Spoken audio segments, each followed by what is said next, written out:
Yes.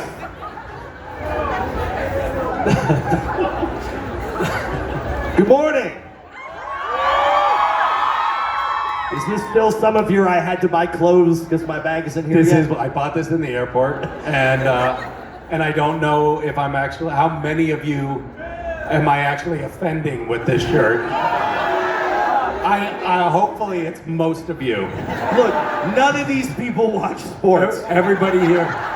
What are you talking about? This is a room full of athletes. Jesus, look at all these rippling muscles. Holy shit, bunch of specimens. Sunny Banani, Mora, hello.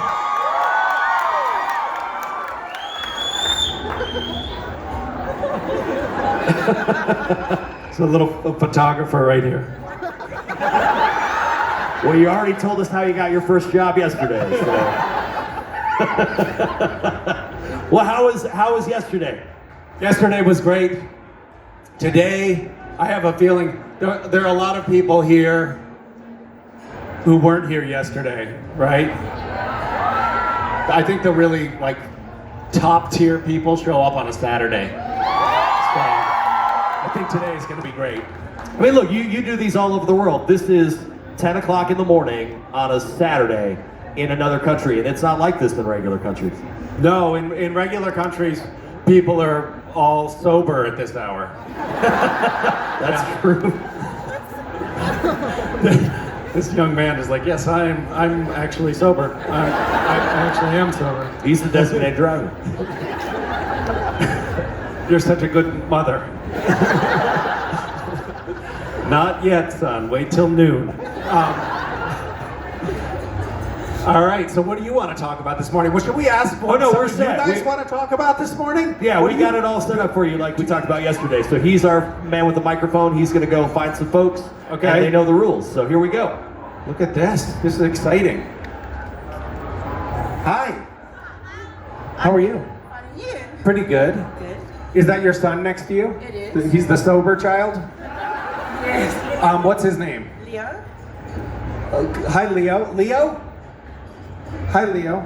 Hi, Hi. How are you this morning? I'm good. Good. What do you think of this big crazy thing with all of these people here?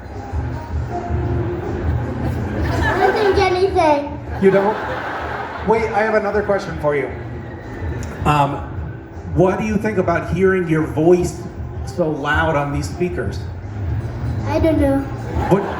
Can you make weird sounds with your mouth? Yes. Like what? Whoa, that's pretty weird. What about, could you do like a farting sound with your mouth? Like,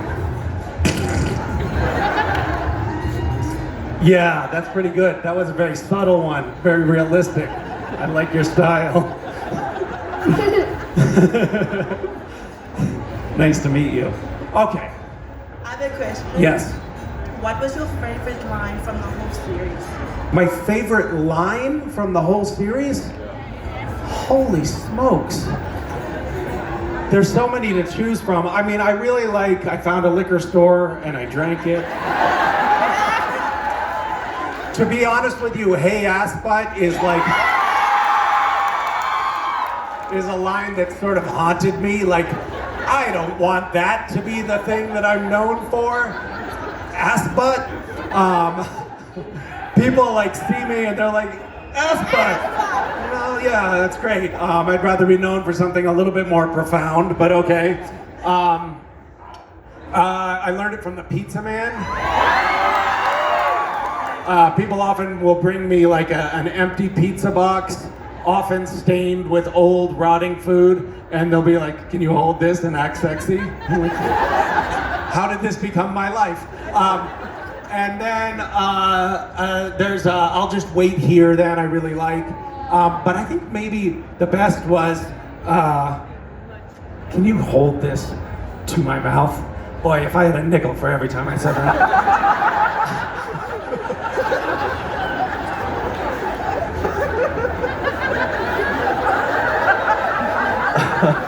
Oh, I'm sorry.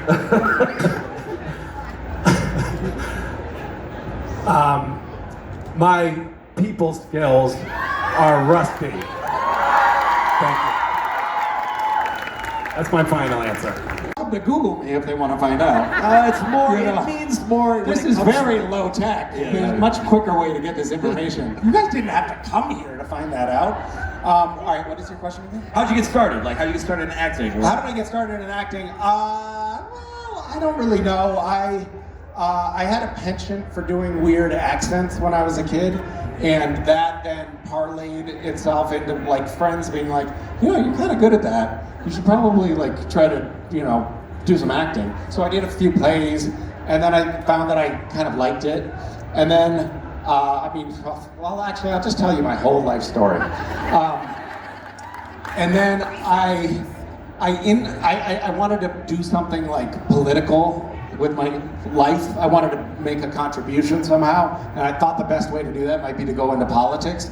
So I finished college and I studied politics in school, and then I was planning to go to law school, and I interned at the White House, and I worked at National Public Radio in Washington, D.C. And when I was interning at the White House, I was like, oh, fuck.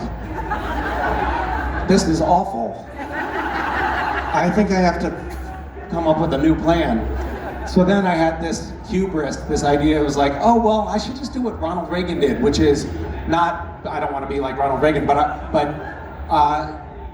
get famous so that then I can use that to, you know, have a positive impact in the world, which is like only somebody who has a totally megalomaniacal ego would think that that would be possible, but luckily I do. So that's sort of like why I got into acting, and then I got out to LA and started acting, and I realized, oh, this is really hard, and nobody wants to hire me. So it took a while for me to get like on a show that anybody recognized and all that, but that was my journey, sort of. So speaking of your journey into acting, what gig got you your SAG-AFTRA card? Do you guys know what a SAG-AFTRA card is? Raise your hand if you do know what a SAG-AFTRA card. Oh, so 7 of you do. So SAG is the Screen Actors Guild. It's the union that we actors in television and film have to belong to in order to be on screen. And it's a really hard thing to get into the union. Usually, in order to get into the union, get your SAG card, You have to be in the union. You have to be in the union to get on a union show, but you have to get on a union show to be in the union. So it's like this incredibly difficult thing, and really the only way to get in the union is to give the right person a blowjob.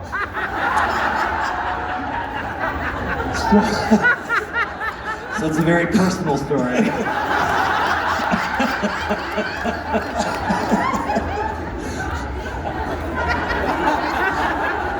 So cool, yeah. You know what? Honestly, I think it was, I did an industrial, which is like a training video for the U.S. Navy. When I was just a pipsqueak, I was like, I wasn't a pipsqueak. I was 24, but I hadn't gone through puberty yet. So like I had this squeaky voice and like baby face. And I think that was the thing that got me. And it was like the Navy, a film production has to pay extra if they hire somebody who's not union, and then they have to get them in the union. And the Navy, the U.S. Navy, has nothing but money. So they're like, I don't care, fine, we'll do it. We'll pay for this little pipsqueak. So technically now when you run for office as president, you have military service under your belt. That's exactly right. Yeah, well, as much as the current president. Yeah. So you said you were good at accents. How's your South African accent? Sucks. It sucks. It's funny because I can do like weird, I can do accents like, I do a very good Indian accent or Russian accent. Now, I have recently been told, I have been told it is very bad to doing that it is quite a racist thing to do, so I will not do that.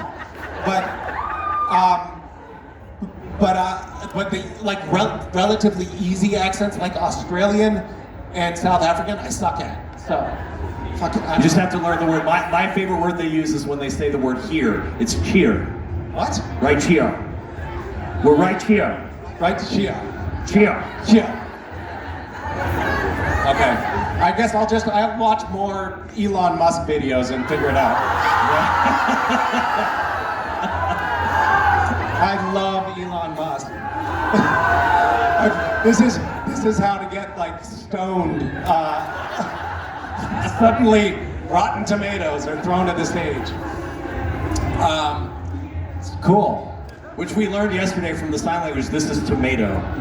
What's tomato? Tomato. Tomato. Yeah. Ah. So the fact you said it, I got Tomato. to use it again. It's also cup the balls. Or pulling the heart from Kaliman Temple Doom. So you auditioned for this little show called Supernatural, which people have heard of. Hey, ass butt.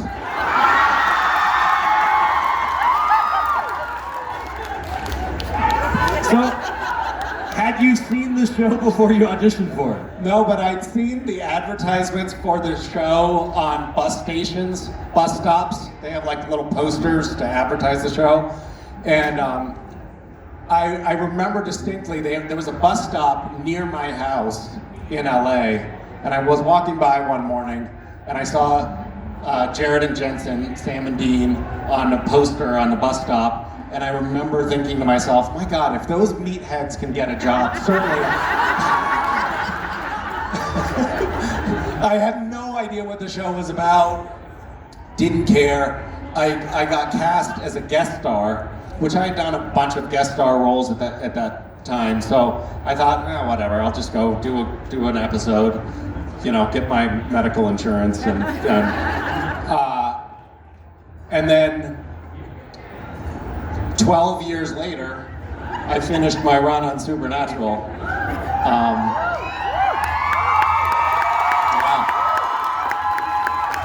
I cannot believe, the show's been off the air for 5 years. You know that, right? Reruns. What's that? Reruns. Reruns. Do you actually have it? Is it on television in South Africa? So you're not just watching it on Netflix, it's on like some sort of... It's not on Netflix here. Can you guys get organized? Just one of you talk. Where do you... Yes, ma'am. Prime. It's on Prime?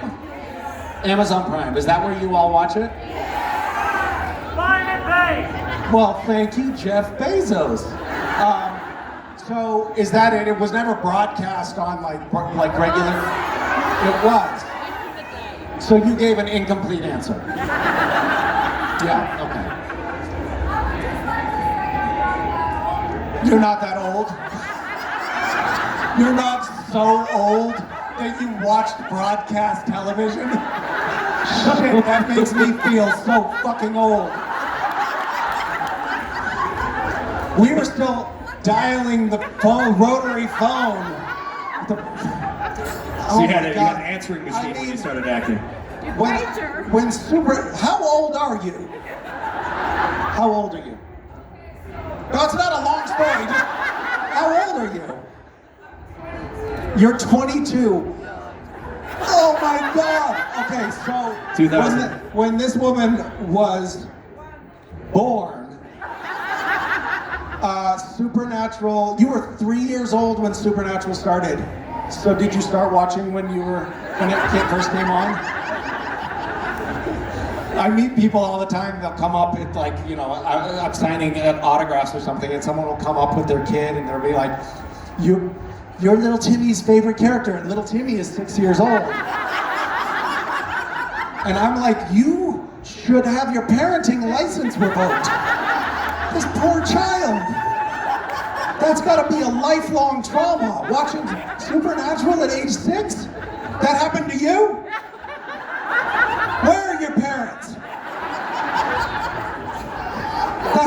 This is an intervention. What did you do to that poor child? Oh, okay, you're a sister. Okay, but you're a sister parent, sort of. You got pointed at, so you got blamed. You started it. Okay, well, you're an irresponsible sister at the very least. There were a few people that came on the show, and I was just like right away. I was like, oh, I like them. Ruth Connell, Rob Benedict, Richard Spade, Felicia Day. There's certain people that as soon as I met them, I was like, Rob Benedict particularly. He started on, I believe he started in season 5. I was like still sort of new on the show, but he was the first guest star that came on that I was like, hey, do you want to go out and get some sushi after? Like, let's hang out. I liked him right away. It's kind of a just chemistry thing. Like some people you just gel with, you know? We have Supernatural has this convention circuit that we do, and there's like a core group of us that do most of the conventions, and they're not necessarily the actors. I mean, the actors that you really know the best from the show are definitely on this circuit, but there are a lot of actors who only did a handful of episodes who end up going from convention to convention with us, and it's just because we all like each other, and we just got along, and they just sort of somehow felt like part of the family. So yeah, there's something ineffable about it. But It's like getting to hang out with your friends on a road trip, basically. yeah, and then eventually you get sick of them. Then you take a couple months off, and then you look at your bank account, and it's like, let's go on tour again. That's how it goes. Yeah. So, is there any advice that you were given in your career that just really hit home, that you really took to heart? Just find the right person to blow.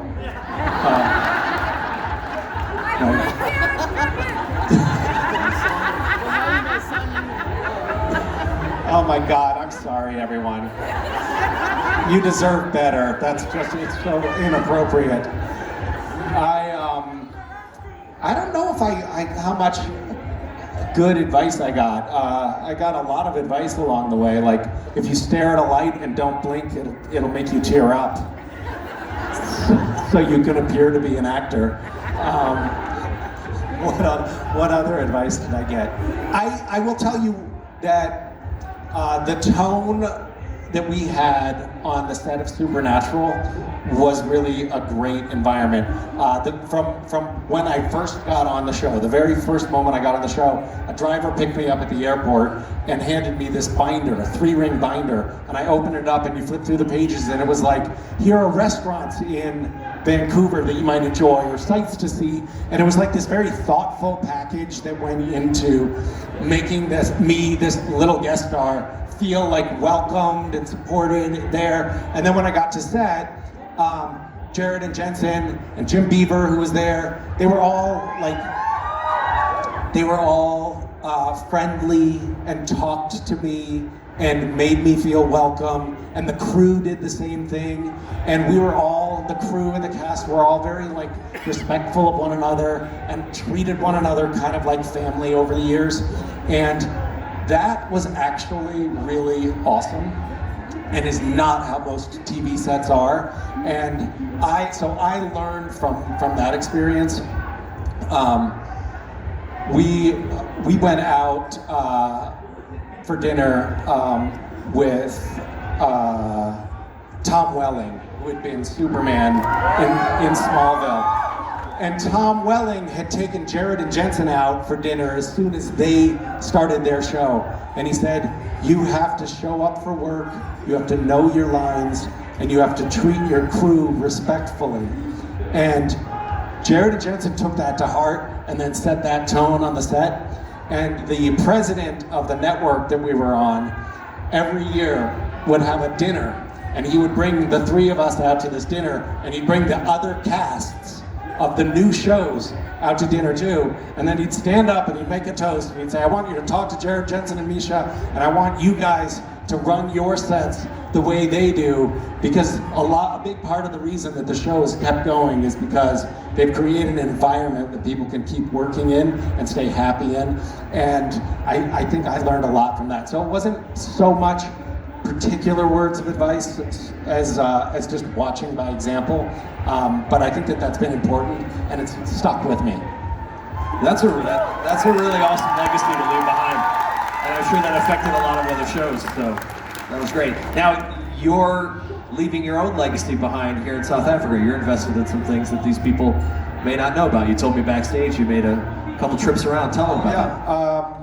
Well, when I first got on Supernatural and then like started a Twitter account because the network publicist was like, "Hey Misha, can you do some tweeting?" And I was like, "What's tweeting?" And so I started a Twitter account. This is back in like 2009. And then shortly after that, there was an earthquake in Haiti, and I posted on Twitter. I think I had like 30,000 followers or something like that at that point. I posted, "Hey, we should all donate," and I set up a UNICEF fundraising page. And I woke up the next morning and there were $30,000 of donations in there, and I was like, "Holy shit!" It's kind of amazing. So I was like, "Wow, I could really exploit these people."